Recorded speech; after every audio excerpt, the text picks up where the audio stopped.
Bonsoir et bienvenue dans ce 19 en Lorraine. Voyons d'abord les titres de l'édition nationale. 13 ans après avoir remporté la Coupe Davis, les Français sont opposés aux Suisses. À Villeneuve-d'Ascq, Jo-Wilfried Tsonga a perdu le premier simple. Gaël Monfils affronte le numéro 2 mondial, Roger Federer. La nouvelle démission d'un membre du gouvernement, Kader Arif, secrétaire d'État aux anciens combattants proches de François Hollande, a été rattrapé par une affaire de marché public impliquant ses proches. Un Lorrain lui succède à la tête de ce ministère. Un retour pour le sénateur de la Moselle, Jean-Marc Todeschini. Le nouveau secrétaire d'État sera notre invité dans un instant. La nouvelle campagne des Restos du Cœur, la 30e, débutera lundi. En plein préparatif, l'association s'attend à une augmentation du nombre des bénéficiaires. Et puis, trouver sa voie pour les étudiants, c'est souvent le parcours du combattant. Heureusement, il y a l'outil indispensable, le salon en réaction à Nancy, le plus grand rendez-vous dédié à l'orientation post-bac. Mais d'abord, ce dénouement heureux dans une affaire d'enlèvement et cette coopération franco-allemande efficace, elle a permis de retrouver un enfant de 5 ans enlevé par son père le 13 novembre à Épinal. Jean-François Didier, Éric Bertrand. Installée à Caen depuis plusieurs années, la famille, avec le papa roumain et la maman française, explose en mars dernier. Suite à des violences conjugales, la mère s'enfuit avec ses 2 aînés de 17 ans et le dernier enfant, âgé de 5 ans, pour se cacher quelques mois à Épinal.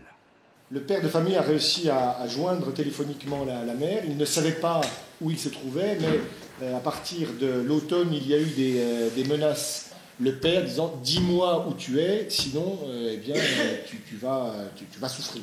L'enlèvement violent a lieu jeudi dernier à Épinal. Le père emmène son enfant vers Luxembourg, s'envole vers Stuttgart en transitant par Berlin. Il est ensuite hébergé puis interpellé avant-hier soir à Schramberg, en Forêt-Noire. 6 jours de cavale, c'est long pour l'enfant, très court pour une enquête internationale.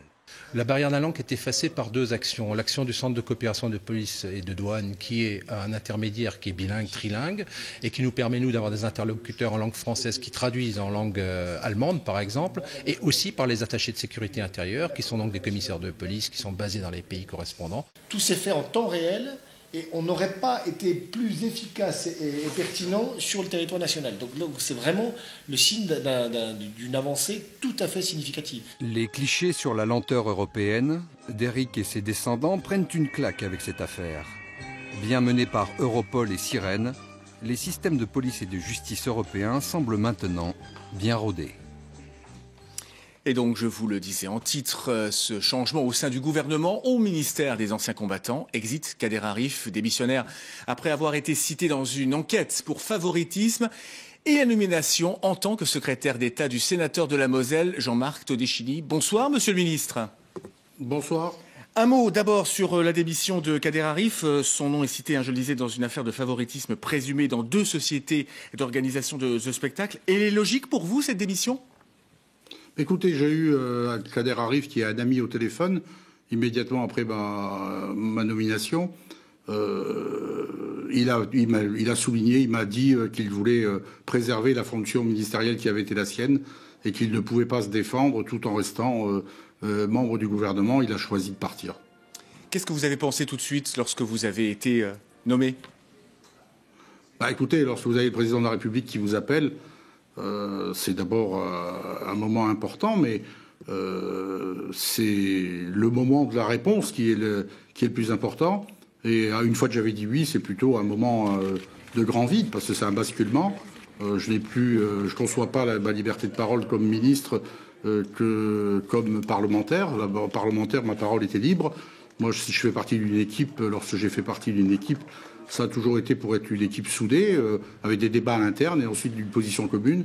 Donc je sais que je vais avoir un petit peu de restrictions sur mon expression libre. Je suis d'accord avec un de mes illustres prédécesseurs. Un ministre, en général, ça ferme sa gueule ou ça démissionne. Donc j'ai pas dit oui pour démissionner. En même temps, c'est un ministère que vous connaissez bien. Vous avez été chef de cabinet de Jean-Pierre Masseret dans le gouvernement Jospin. C'est donc un retour. Écoutez, pour avoir travaillé aux côtés de Jean-Pierre Masseret, comme vous le dites, je mesure l'importance de la tâche que le président de la République et que le Premier ministre m'ont confiée. J'inscrirai bien sûr mon action dans la poursuite du travail de Jean Laurent et de Jean-Pierre Masseret, puisque j'ai 2 illustres prédécesseurs qui étaient mosellans. Et je connais bien le ministère, mais le ministère aujourd'hui a changé. Pour vous donner des exemples, le plus jeune du conflit d'Algérie doit avoir dans les 72 ans et le plus jeune du conflit d'Indochine doit avoir plus de 80 ans.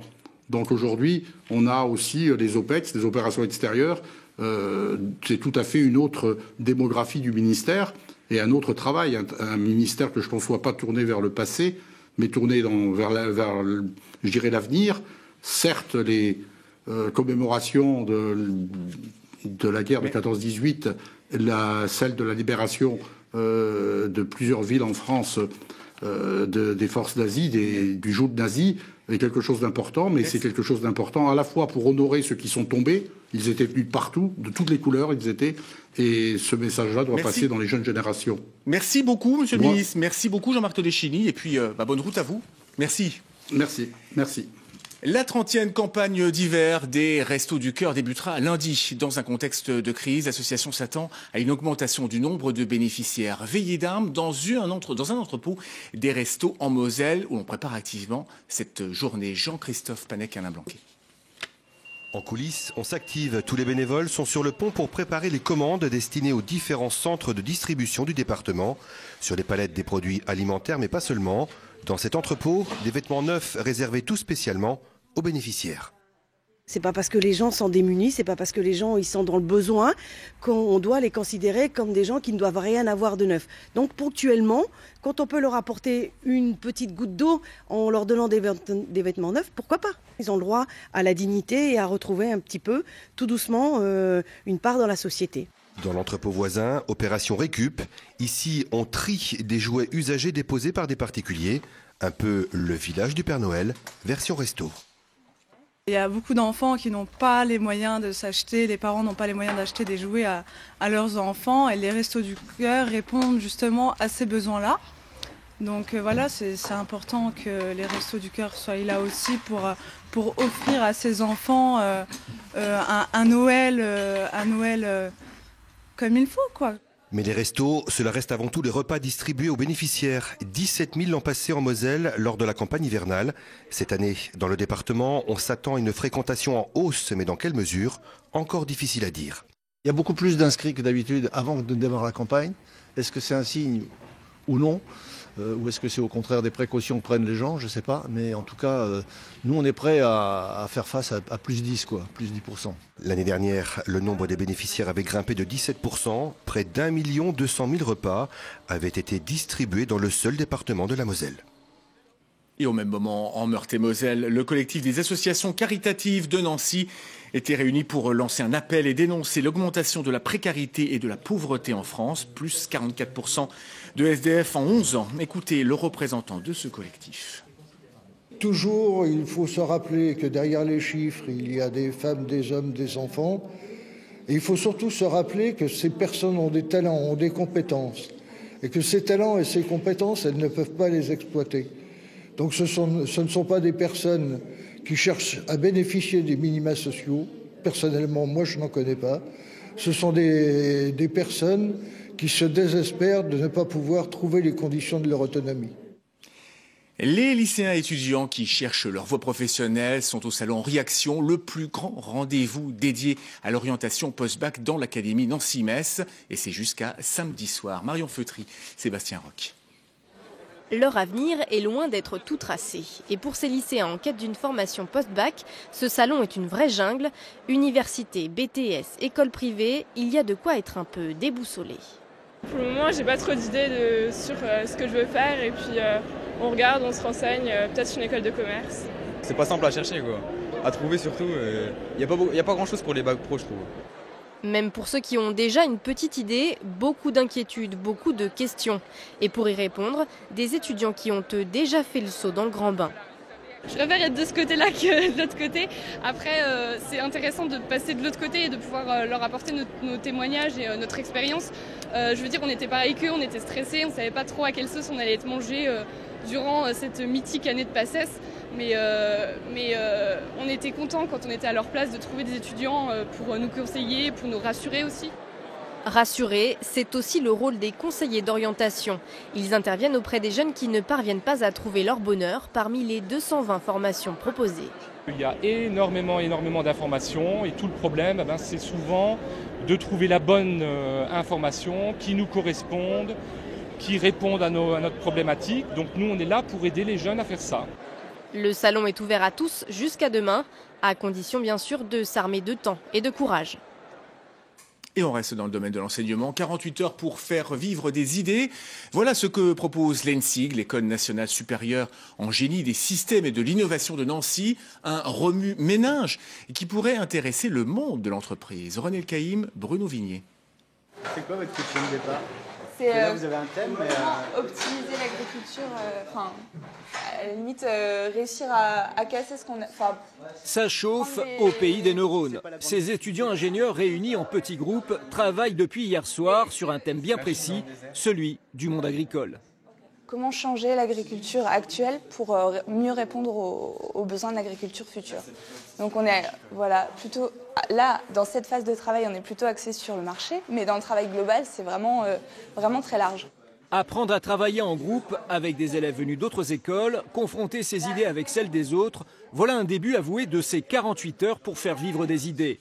Une coopération qui regroupe près de 180 étudiants lorrains au sein de l'école de génie de Nancy. Le tout supervisé par le monde de l'entreprise. Les entreprises jouent le jeu parce que ça leur permet d'avoir un regard différent, un regard neuf. Déjà, c'est des jeunes, ils ne sont pas dans l'entreprise, ils ne sont pas forcément du domaine, donc ils peuvent se lâcher plus facilement, produire des idées plus originales, plus en rupture.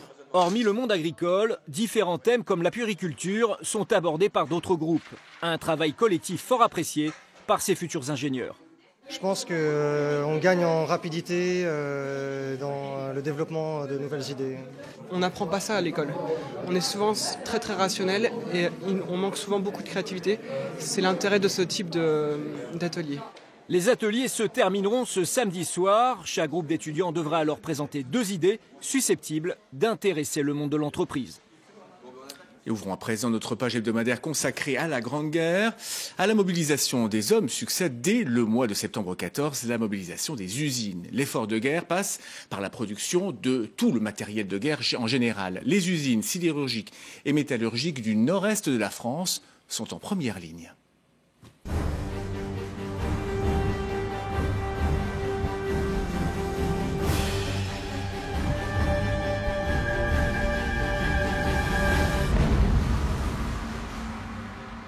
Durant la guerre, dans les usines Peugeot du pays de Montbéliard, des millions et des millions d'obus comme ceux-ci vont être fabriqués.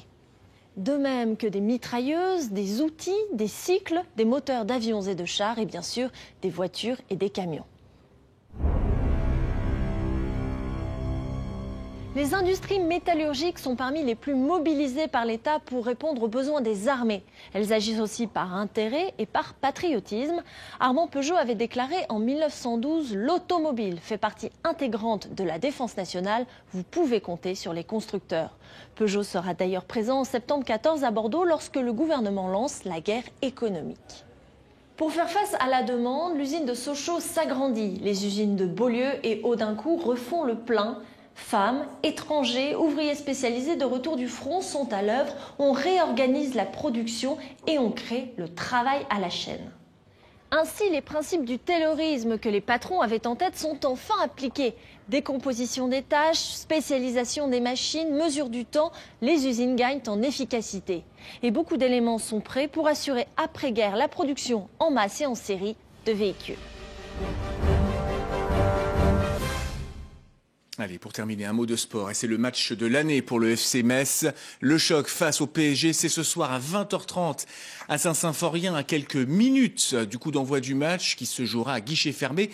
La pression monte, Pascal Zudas.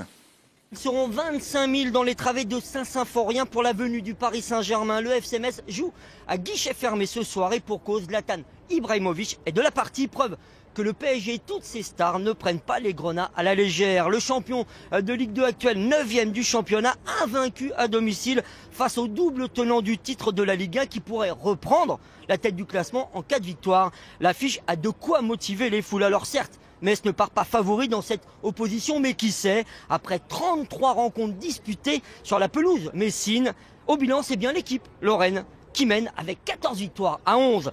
Pour remporter la 15e, il faudra réaliser le match quasi parfait et compter sur le soutien du public nombreux qui se massent déjà devant les portes du stade. Coup d'envoi de la rencontre à 20h30. Et résumé demain à midi. Merci Pascal. C'est la fin de ce 19-20 week-end. Merci de votre attention. L'information continue en Lorraine. Excellente soirée à vous.